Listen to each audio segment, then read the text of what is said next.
you got some things to, get off your chest about, you missing out on playing with your friends. You didn't get to go on that trip. You didn't get to go do fun things because you had to do work or you had a job or you got to miss out on the fun stuff when you were growing up. And that ticked you off. It made you mad. It also made you sad. So either mad or sad childhood times when you just missed out because you had to work.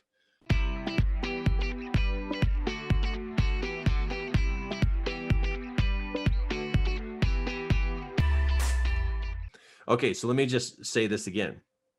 If you struggle with your calendar, you struggle with your planning and then holding that plan, you've got some steam. You got some bent out of shape type of feelings from your past about being mad at or sad about the experience you missed, but then upset at mom, dad, grandpa, grandma, aunt, uncle, or boss. And that's still sitting in your chest. You're still bothered and bugged about that.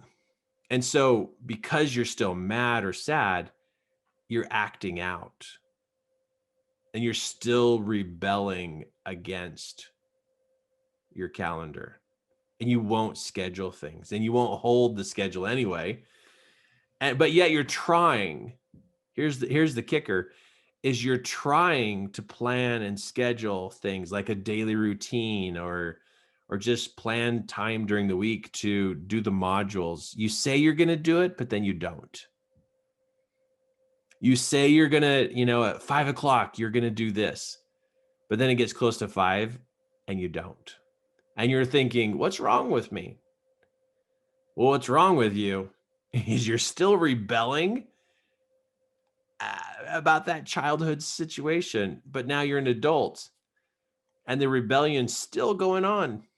You're still fighting that battle that was over a long time ago. But to you, it's still live and it's still fresh. It's still heated inside. And that's what you're doing. And then you waste time. Hey, takes one to know one.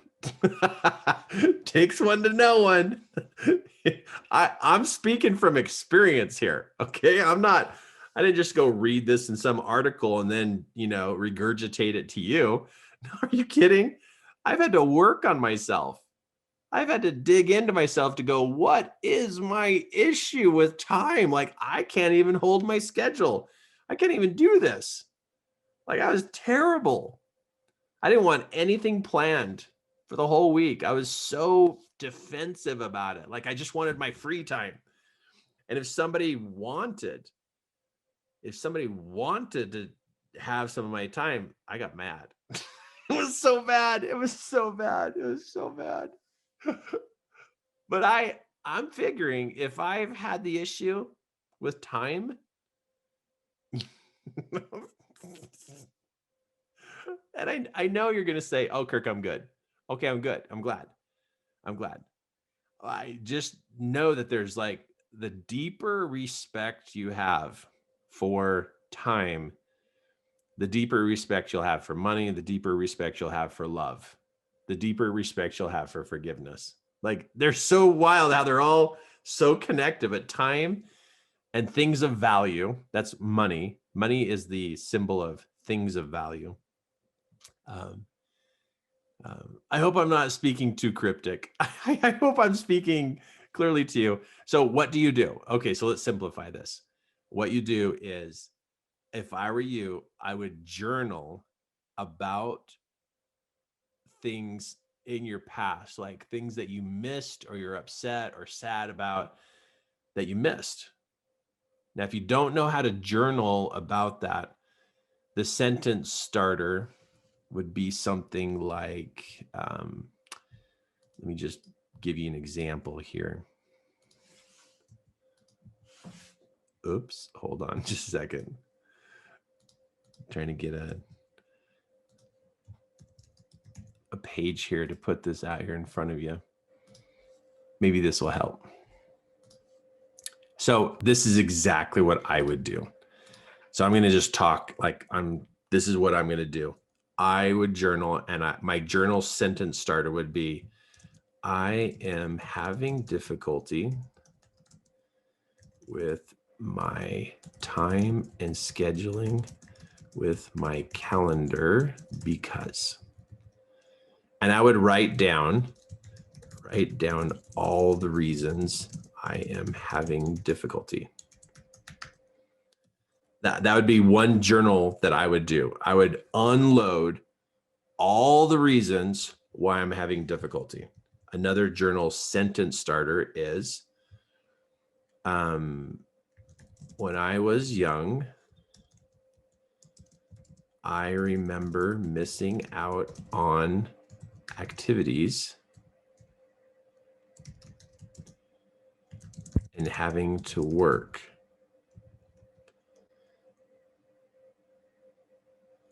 The worst experience was, and so I would journal that. I would literally write the number 1 and number 2. That's what I would write on my journal. And then I would just sit there and ponder on that sentence and then see what memories come up so that I can unload those memories on or in this journal writing, just so I could clear up. And what I mean by clear is those emotional pockets are stuck inside of me, and they can be supercharged with like anger, upset, hurt, mad. And when you have an emotion like that that's in you and it's charged like that, then when you try to go work on your calendar to schedule things, it doesn't pan out right. Like it literally blocks you from being able to have your calendar planned and then actually following the plan. And so an emotionally charged experience from the past can block you from good performance today. It literally is a mind block. An emotionally charged memory can become a mind block. So whenever I can't think through something or I can't follow through with something, that's called a mind block.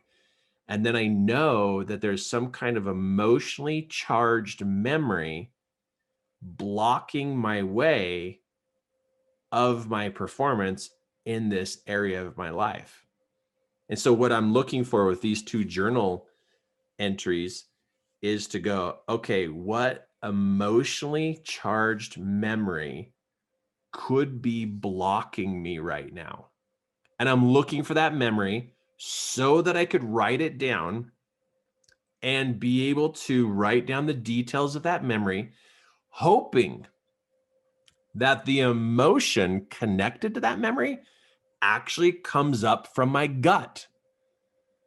It literally will come up from my gut, up into my chest, through my throat, and I'll feel it in my head.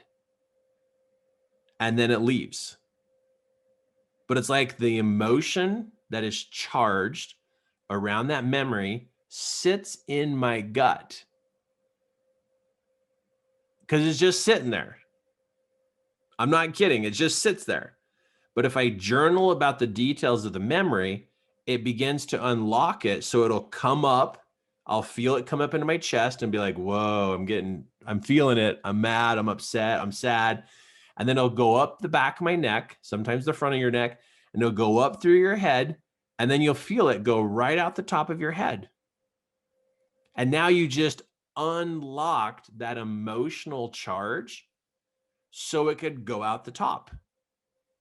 So the reason why you write the details of the memory is to unlock that emotion so it'll come up and out of you. And that's called clear the emotion. When I use the word clear, that means to remove or clear the space. So now that emotional charge has now left my body. And now I can actually think more clearly what to do. And I can take action on my choices, where an emotional block will stop you from taking action. And an emotional block can also block you from thinking. So emotional blocks can happen on your thinking and on your actions. So if you ever get stuck and you're like, something's blocking me, it's an emotional charge of a memory. And right now we're talking about the calendar, and we're talking about your ability to function well with your calendar. And if you're having some difficulty, there's a really good chance you have an emotional challenge, an emotional block from the past of you not being able to play, or you got left out, or you had to go do something you didn't want to do. And it's still sitting there all these years later. See, an emotional charge doesn't dissipate over time. It does not evaporate. It just sits there. The same way you left it when it happened. It just sits there. It doesn't get old. It doesn't lose its power. It just sits there. Emotions don't lose their power, especially when they're charged. They don't lose their power. They just sit there, and they've been affecting your thinking and your actions ever since that day you were mad or sad. Ever since that day, they've been blocking you. If you can't sign somebody up for your program, you have an emotional block. If you can't work with your calendar, you have an emotional block. If you're having issues with your spouse, you have an emotional block. If you can't get up in the morning, you have an emotional block. If you can't follow through with your action steps, you have an emotional block. That emotional block is creating a mental block, and now you're blocked. Does this make sense? If it makes sense, give me a raise of hands. Does that make sense? Because I want to help you on this, because you're in the world of scheduling now, of planning. And if you don't know how to take care of the deep side of this, you're going to keep being frustrated with your calendar. You're going to keep being frustrated with your plans, and your plans don't work. And you don't work your plans. And that's going to be super frustrating. And then you're going to think something's wrong with you, or I didn't teach you right, or I left something out. But it's like, no, you're blocked. You got blocks. And so I hope that helps. And you're not weird for having this happen. Majority of people have issues with time and planning and scheduling and holding the plan. That's really, it's huge. It's big. So there's an emotional block. These are 2 journal entries I would use to write the details down to unlock that emotion. And it might happen quick. It might happen slow. You might just feel this little sensation of being upset, or it might be huge and you like cry. You never know. I don't know what you got stored in you, but you do the journaling to unlock the details, to unlock the emotion so it can move, so you can get to work and be better at performance, to improve your performance. But everybody, any human being has emotional blocks. It's huge. It's important to know how to do this and to practice this. So I hope this helps in what you're doing. Okay, to respect time. I got a little story to share with you here before we go. So Kim and I, we love the lake. We love going on the lake. We love being on water. And I like to fish. I like to be on oceans, lakes, rivers. I love water. Kim grew up water skiing. She loves to water ski. And we both love to do this, the surfing behind a boat. So this is our boat for our family. And we take the kids out on the lake to go tubing. And also behind this boat, we can also do the surfing behind the boat, and also water skiing and wake surfing. And wakeboarding. So our boat has been in storage over the winter, and we got it out, got it serviced, and we took it up on the lake just a couple days ago to go make sure everything works. So it was just Kim and I. So we headed up on the lake and got out on the lake, and there was only 4 other boats on the lake. So the lake was like wide open.